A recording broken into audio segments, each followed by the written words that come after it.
Hi, this is Ron Darling.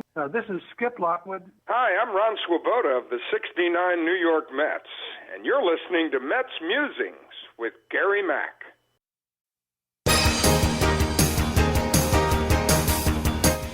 Now it's time for some New York Mets baseball talk.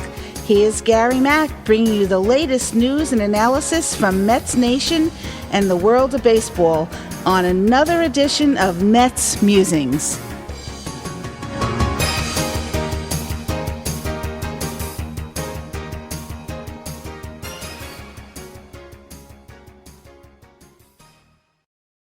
Hello, everybody, and welcome to another edition of Mets Musings and the sounds of gagging that you hear. Coming from the South was the Mets choking up the NL East division and the 2022 baseball season. The last 2 weeks especially proved that the Mets are not ready for primetime players. The easiest schedule confounded them. They played poorly, played terribly. They forgot to play the game the way they played it all season long. Or is it just that they're just not good enough?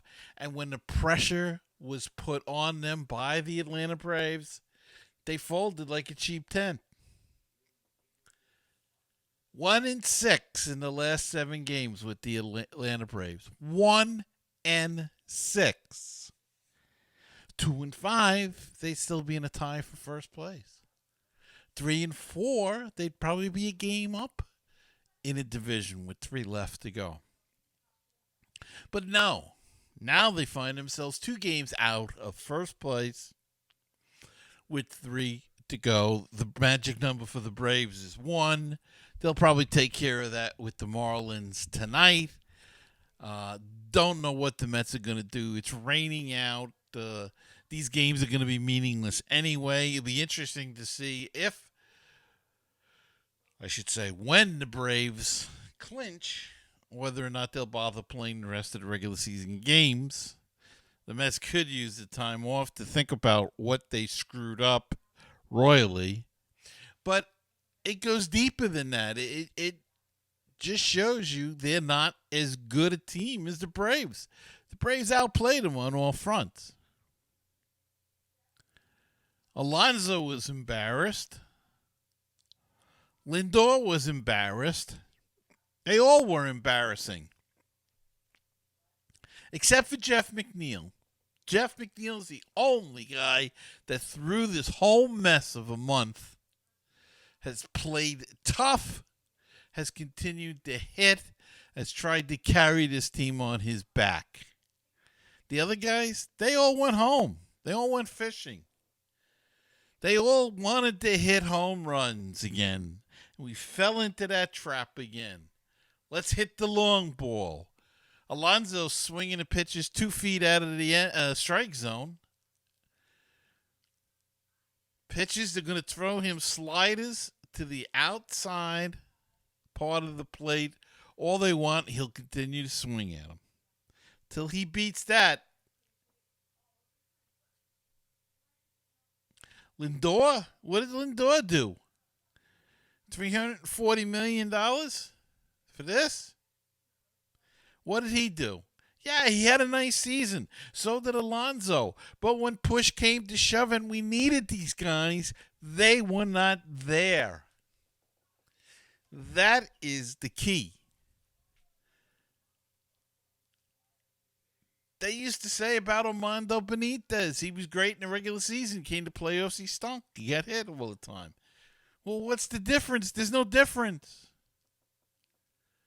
When the pressure was put on these guys,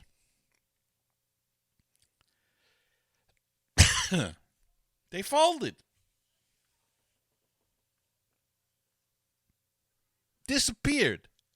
Became the invisible man.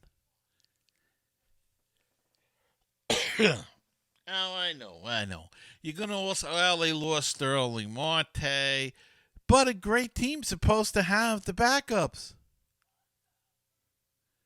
The Braves lost Acuna Jr. last year and won the World Series. They lost Ozzie Albies this year, didn't miss a beat.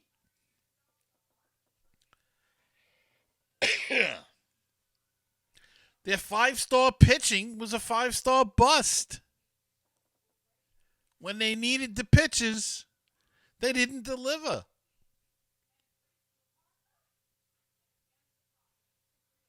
I don't know what else to say. It was disgusting. This past weekend was extremely disgusting. And it shows you this team needs a lot of work. They got a lot of holes to fill.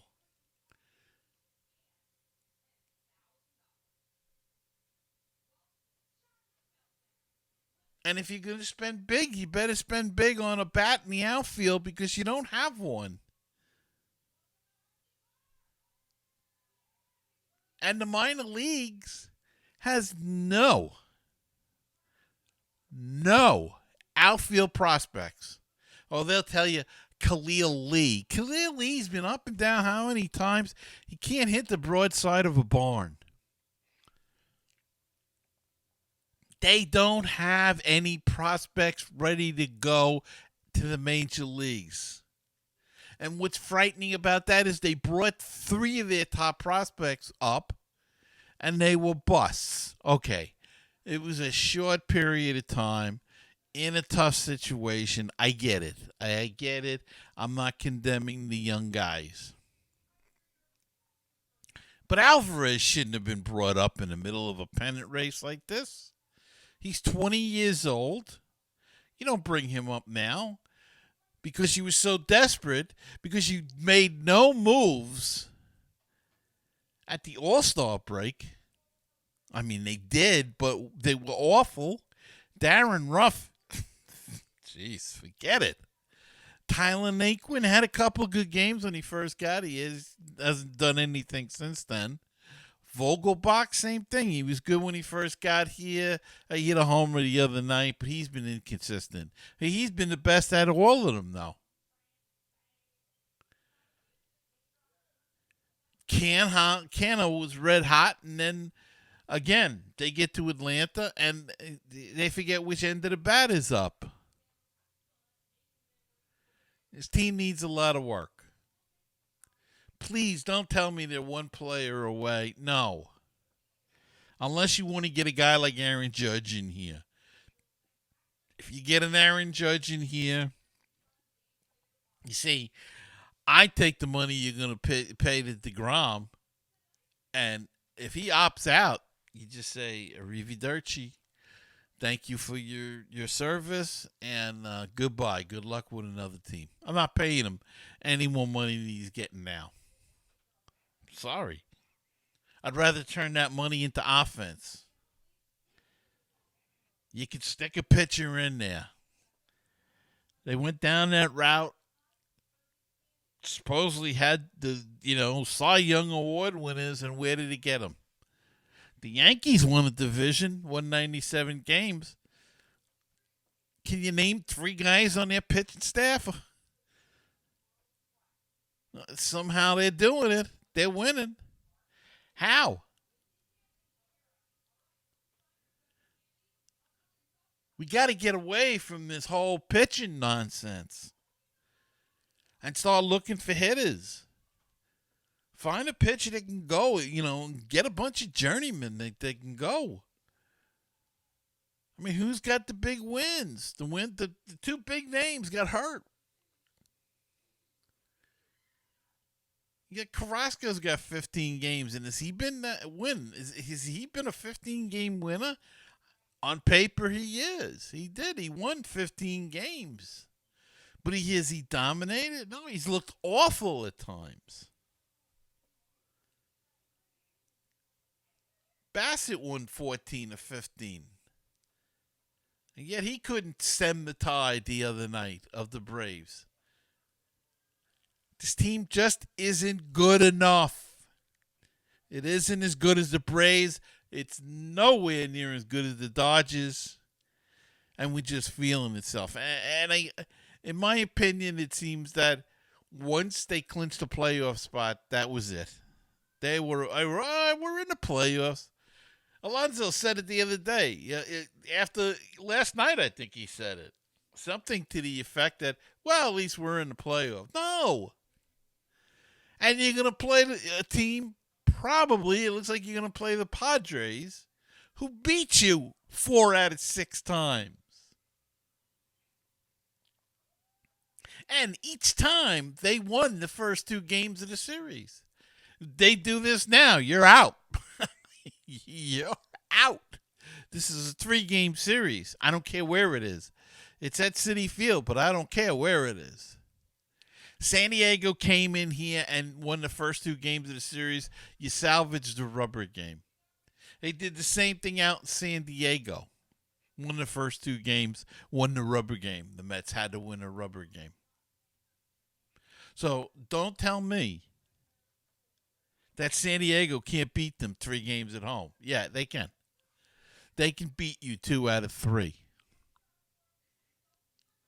And then this remarkable season, it was going to be so great, all of a sudden means nothing. Nothing, because of the way they played when the pressure was on. And that's the whole thing, because that's scary. What happens in the future? Oh, I know. And people will say, well, now they have a taste of playoff pressure. They should have. Look, there's enough veterans on that team who have been in playoff races. You got Scherzer. You got Lindor. He's been in the playoff races. Canha, Marte. They've all been in playoff chases before. They've all experienced the pressure. They just let it get to them. And they choked, and they played, and they looked like a team that was playing not to lose. And the pitchers were looking like pitchers who were trying not to lose. You cannot win that way. Anybody will tell you that. Any athlete will tell you that. You cannot play to not to lose. You have to play to win. You have to push and push and push, and this team did not do that. And again, when the pressure was on, they folded.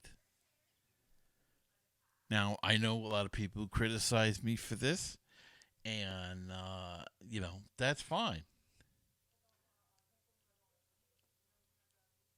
But I've been around a long time, and this weekend made me angry. Made me disgusted, made me embarrassed, made me ashamed.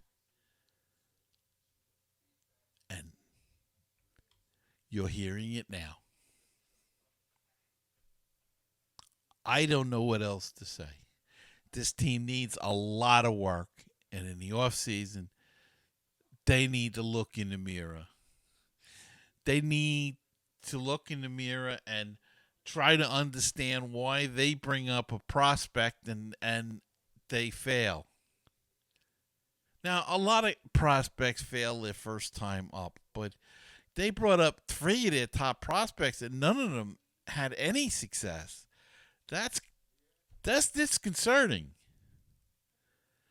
And then you watch the Braves, they bring up 2 guys, 3 guys, and they're hitting and running and having a great time. And you got to wonder, what's that all about? Is it an organization thing? Is this organization just that bad in its very roots that it doesn't matter who the owner is? That there's always going to be a problem? I don't know. But they've got to look deep. They've got to fix the minor league system and the scouting system. Throw out the damn analytics crap.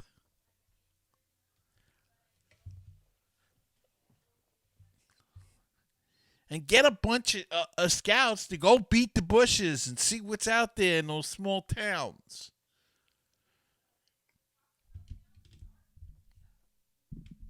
I mean, you look at the minor leagues, there's nobody at the top two teams, the top two levels of their system in the outfield. There's no prospects.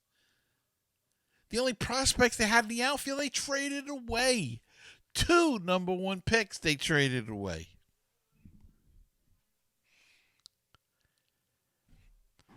And I'm not gonna revisit it all, but okay, Kelenic is struggling, and Diaz is finally come into his own, but they still got stuck with that Cano contract.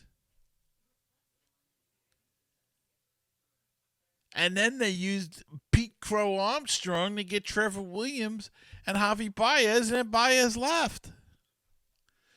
It was a bust. Trevor Williams had some good games, but overall, the trade was a bust. Let's be honest. That was done by a former administration. I get it.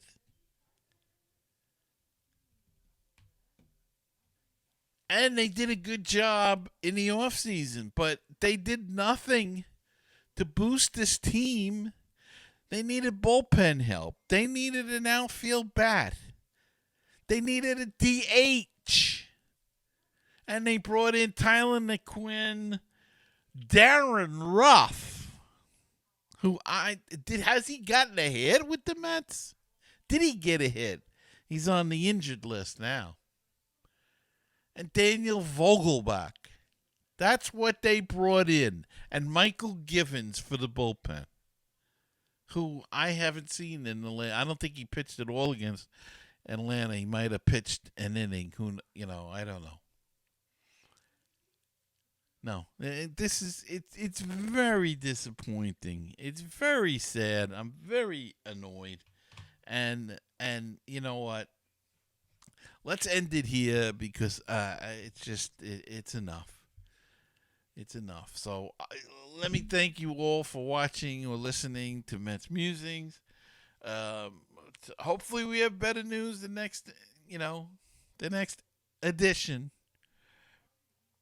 It's either going to be happy news or we're going to be wrapping up the season.